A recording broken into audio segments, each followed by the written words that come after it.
Hello dear student, welcome. तभी बच्चों लोग फाइनल अकाउंट का नेक्स्ट लेक्चर पे आ गए। इसके पहले भी 2 लेक्चर अपलोड कर दिया हो। अब फाइनल अकाउंट में जैसे आगे जाते रहेंगे सम चेंज होते रहेगा, एडजस्टमेंट नया नया आता रहेगा।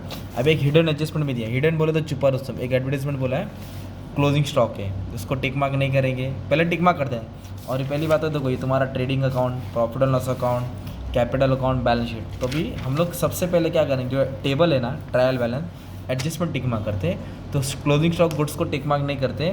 डेप्रिशिएट बोला मोटर वैन और मशीनरी, तो जिधर मोटर वैन है और मशीनरी है उसको अपने को क्या करना पड़ेगा, टिक मार्क करना पड़ेगा। तो मशीनरी मतलब लास्ट में, वेरी गुड। फिर उसके बाद बोला है रिजर्व फॉर डाउटफुल डेब्ट्स, मतलब चूना लगा है, समझा देता हूँ 5% डेटर्स पे।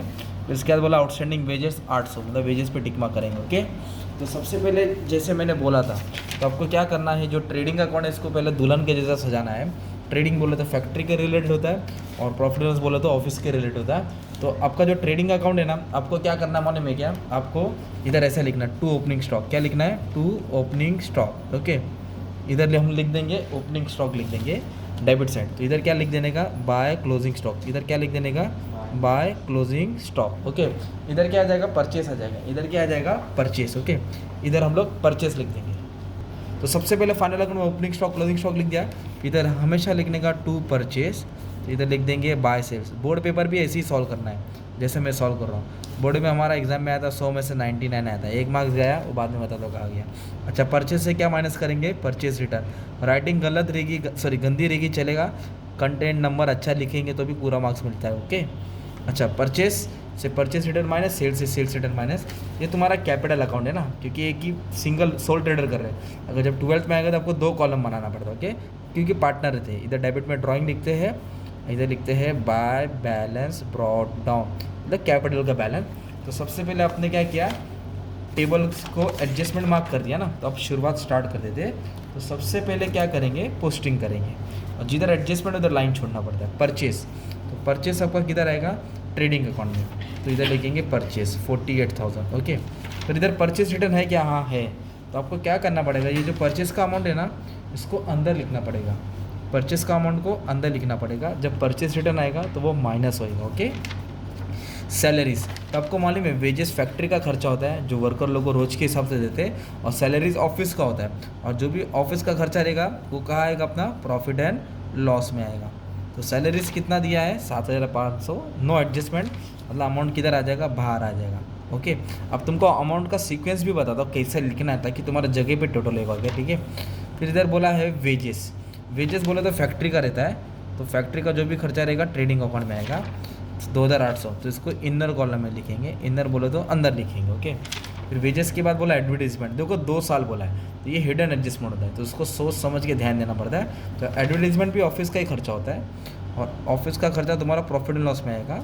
मैंने 4,000 लिखा, 2 साल इसको भी बाद में सॉल्व करता हूँ, ठीक है, एडजस्टमेंट कराता हूँ। तो ये प्रॉफिट एंड लॉस में आएगा, ट्रेडिंग में आएगा, प्रॉफिट एंड लॉस में आएगा। सेल्स रिटर्न, सेल्स से माइनस होता है, जैसे परचेस रिटर्न परचेस से माइनस होता है, जैसे सेल्स रिटर्न सेल्स से, मतलब इसको क्रेडिट में लिखेंगे। जब सेल्स का अमाउंट आएगा तो आप माइनस कर देंगे। अब बोला है मोटर वैन, बंगला, गाड़ी, बैंक बैलेंस, तो ये प्रॉपर्टी होता है ना, तो प्रॉपर्टी आपका क्या रहेगा, एसेट्स रहेगा। तो अमाउंट दिया है 63,000, तो आपने यहाँ 63,000 लिख दिया, ठीक है। फिर उसके बाद क्या बोला है, स्टॉक। ये देखो ईयर एंड हो रहा है 2025, तो ये ओपनिंग स्टॉक होता है ना, ओपनिंग डेट है, तो ओपनिंग स्टॉक, तो ओपनिंग स्टॉक ट्रेडिंग अकाउंट में आएगा, ओपनिंग स्टॉक ट्रेडिंग अकाउंट में आएगा। फिर उसके बाद आपको बोला है डेटर्स। डेटर्स बोले तो कस्टमर होता है, और कस्टमर से पैसा आता है, कितना दिया है 62,800, तो उधारी का पैसा लेना है, तो डेटर्स। ओके, 62,800, ये तुम्हारा डेटर्स हो गया। फिर बोला है कोल, गैस, फ्यूल, डीजल है ना, जनरेटर, ये सब फैक्ट्री वाले को लगता है, तो फैक्ट्री बोला तो ट्रेडिंग अकाउंट, इधर लिखेंगे टू कोल, गैस, फ्यूल, कितना है 700 ना, तो ये दिख रहा है ये 5, इधर ऐसे आपको 7 लिखना है, ताकि जब कैलकुलेशन करेंगे ना एकदम तुम्हारा बराबर आएगा, मतलब नंबर टेढ़ा मेढ़ा नहीं लिखना, सब्सिडी की जैसा नहीं लिखना है। ओके, ये बात याद रखना। फ्रेट बोले तो रेलवे का भाड़ा, कैरेज मेड बोले तो टेम्पो का भाड़ा, तो माल लाने का खर्चा, तो माल लाने का खर्चा तुम्हारा ट्रेडिंग अकाउंट में आएगा, क्योंकि फैक्ट्री के रिलेटेड होता है ना। तो इधर लिख दिया आपने फ्रेट। ओके, कितना दिया है फ्रेट, 300। ओके, तो यहाँ 300 लिख दिया। फिर बोला है प्लांट मशीनरी, बंगला, गाड़ी, बैंक बैलेंस, तो तुम्हारा प्लांट और मशीनरी एसेट्स होता है, बाद में डेप्रिसिएशन सॉल्व करेंगे। तो motor van asset, opening stock trading, debtor मतलब कस्टमर एसेट, फैक्ट्री का खर्चा ट्रेडिंग, फ्रेट ट्रेडिंग और plant and machinery assets. Okay, अब अपने को क्रेडिट साइड का पोस्टिंग करना है। जो डेबिट साइड का था डेबिट में आया ना, ट्रेडिंग, प्रॉफिट एंड लॉस, या तो कैपिटल के डेबिट या तो एसेट साइड आता है। अब अपने को क्या दिया मालूम है क्या, इधर कैश वैश तो नहीं दिया है क्या, नहीं दिया, ठीक है, हो सकता है क्वेश्चन तो गलत नहीं लिखा, कैश रहना चाहिए, चला गया। अब इधर बोला कैपिटल अकाउंट, क्या बोला है, कैपिटल को ऐसे लिखने का, बाय बैलेंस ब्रॉड डाउन। कितना कैपिटल है, 1,20,000, इधर लिख दिया 1,20,000। ड्राइंग का अमाउंट आता है डेबिट में, फिलहाल अभी दिया नहीं है, आएगा तो देखते हैं। ओवरड्राफ्ट मतलब लोन होता है, और लोन मतलब तो लाइबिलिटी, बैंक लोन भी मतलब कर्जा लिया, तो दोनों लाइबिलिटी है, इधर लिखेंगे। लाइबिलिटी में हमेशा 3-4 लाइन छोड़ देने का, इधर आएगा बैंक ओवरड्राफ्ट, इधर आएगा बैंक लोन। कितना कर्जा लिया है, 20,000 और 14,000, ठीक है। फिर बोला है सेल्स, सेल्स बोले तो माल बेचा, तो जो भी माल बेचा तुम्हारा किधर आएगा, ट्रेडिंग के क्रेडिट में आएगा 1,48,000, और सेल्स से सेल्स रिटर्न क्या हो जाएगा, माइनस, तो 1,40,000 बाहर आएगा। सेल्स से सेल्स रिटर्न माइनस करना है, ठीक है आपको। फिर बोला है आरडीडी। अब आरडीडी का 2 तरीका है, या तो यहाँ आप रूल बना के लिखो, या तो यहाँ माइनस, मतलब यहाँ माइनस करना पड़ेगा। एकदम सिंपल बेसिक बता दो, आरडीडी का बैलेंस क्रेडिट में दिया है, आरडीडी बोले तो क्रेडिट, बैड डेट्स डेबिट में आएगा। बैड डेट मतलब पैसा लेके भाग गया, चूना लगा, तो वो डेबिट में डालेंगे, और आरडीडी को आप लोग को क्रेडिट में डाल देने का, ठीक है, ज़्यादा प्रेशर नहीं लेना है, क्रेडिट में डाल देना है। 5-6 सम सीख जाएंगे तो घुमा दूंगा, बताऊँगा कहाँ लिखना है, 1200। फिर उसके बाद क्या बोला है मालूम है, परचेज रिटर्न, तो ये परचेज से माइनस होएगा ना, तो 48 में से 6 माइनस करेंगे 42 आएगा, तो बराबर नंबर के नीचे नंबर लिखना, ओके, ताकि सीक्वेंस में फटफट तुम्हारा टोटल देगा, तो आपको पीछे टोटल करने की, वर्किंग नोट की ज़रूरत नहीं पड़ेगी, पेंसिल से कर सकते हैं एग्जाम में। अच्छा, परचेज से परचेज रिटर्न माइनस हुआ, सेल से सेल्स रिटर्न, तो आपने क्या किया मालूम है क्या, टेबल की पोस्टिंग कर दी है, अब एडजस्टमेंट करना है। एडजस्टमेंट सबसे पहले क्या है, क्लोजिंग स्टॉक, तो स्टॉक में पहले भी हमेशा छोटा वाला अमाउंट लेना है, ओके। और किधर आएगा, 2 इफेक्ट आता है, हर एडजस्टमेंट को 2 बार लिखते हैं, एक ट्रेडिंग के क्रेडिट में आएगा और एक एसेट्स में आएगा। क्लोजिंग स्टॉक ट्रेडिंग के क्रेडिट और एक एसेट्स में, तो ट्रेडिंग के क्रेडिट में लिखेंगे कितना है, 88, ओके। तो ट्रेडिंग के क्रेडिट में आएगा 88,000, और स्टॉक बच गया तो क्या रहता है तुम्हारा, एसेट्स होता है, ओके। इधर आएगा 88,000, तो हर एडजस्टमेंट को 2 बार लिखना है। तो स्टॉक ओपनिंग, इधर closing, opening debit, closing credit, stock बचा तो एसेट्स में। फिर इधर बोला है withdrew goods from business, business से गुड्स निकाला, विड्रू बोलो तो निकाला 5,000 का, फॉर पर्सनल यूज़, तो पर्सनल यूज़ को ड्राइंग बोलते हैं। और कभी भी गुड्स विड्रू किया मतलब गुड्स गया, और गुड्स गया बोले तो ट्रेडिंग के क्रेडिट में डालेंगे, ओके। कभी भी गुड्स जा रहा है तो इधर ही है, goods loss by fire, withdrawn bye, है ना, तो इधर गुड्स निकाला ना, गुड्स विड्रू लिख दिया, फॉर पर्सनल यूज़, कौन सा यूज़, पर्सनल यूज़ बोले तो खुद के लिए निकाला, तो उसको ड्राइंग बोलते हैं। तो 5,000 क्रेडिट में क्यों लिखा, क्योंकि गुड्स निकाला तो माल जा रहे हैं, और जो पर्सनल यूज़ के लिए निकाला उसको ड्राइंग बोलते हैं, D for debit, D for drawing, तो ड्राइंग डेबिट में आ जाएगा। कितने का माल था, 5,000 का, ओके, सिंपल। गुड्स गया और इधर आया, अगर कभी कभी ऐसा बोला रहता गुड्स लॉस बाय फायर, तो यहाँ आता, यहाँ से डेबिट में आता। गुड्स डिस्ट्रीब्यूटेड फ्री सिंबल, वो पहला इफेक्ट यहाँ आता, दूसरा इफेक्ट यहाँ आता, ओके। अब बोला है डेप्रिशिएट निकालो, ओके, तो मोटर वैन पे 5% निकालना है, तो डेप्रिशिएट का मतलब वैल्यू कम होती है, घटती है, तो आपको डेप्रिसिएशन मोटर वैन पे ना, तो इस पर तुमको 5% निकालना पड़ेगा, तो 5% निकाले तो 63150 आ जाएगा, ठीक है ना, 1350 आ जाएगा, 3150 है ना, कितना आ जाएगा, 3150, तो उसको अभी क्या करना है आपको, माइनस करके लिख देने का, तो तुम्हारा अमाउंट आया 59,850, ओके। और डेप्रिशिएशन का मतलब होता है वैल्यू घट गई है, तो इसलिए माइनस किया।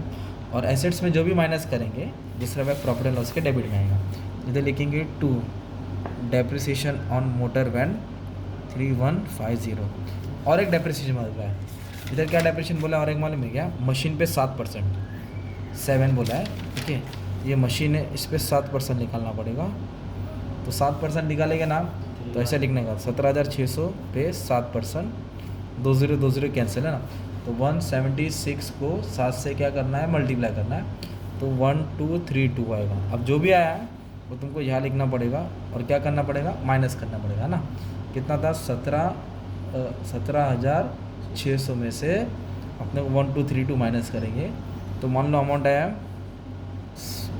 16,368।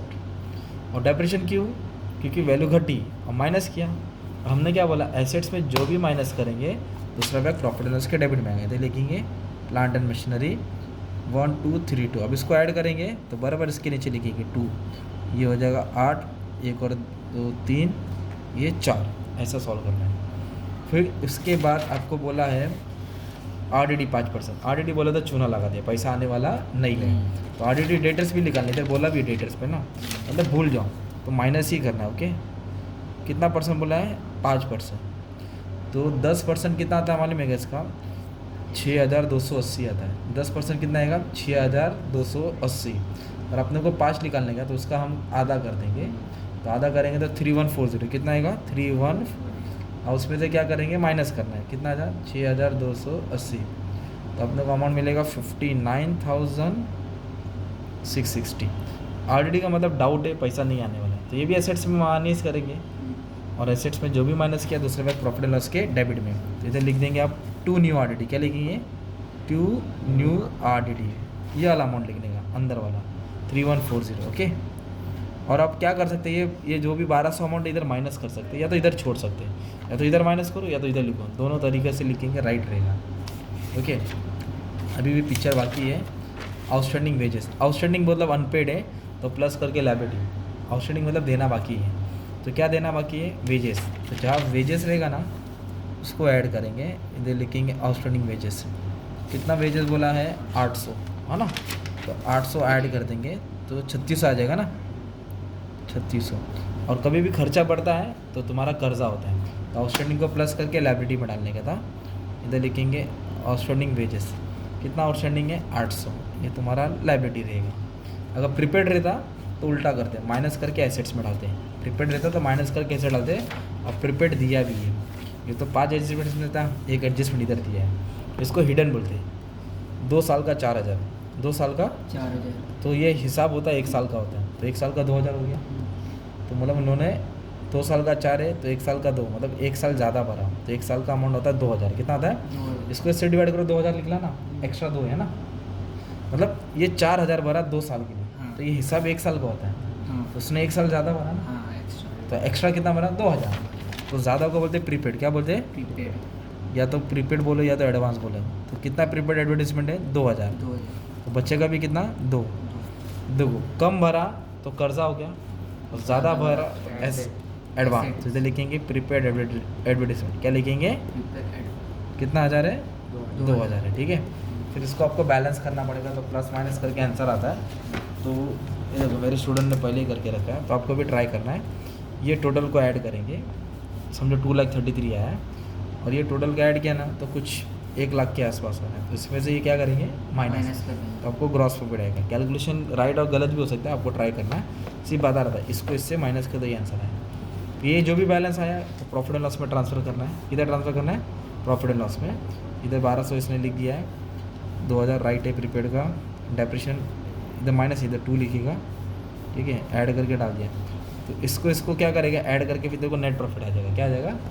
Net profit. हाँ, सैलरी लिखा, एडवर्टाइजमेंट, हाँ सही है। तो ये जो भी नेट प्रॉफिट आएगा पार्टनर्स के कैपिटल में डालेगा।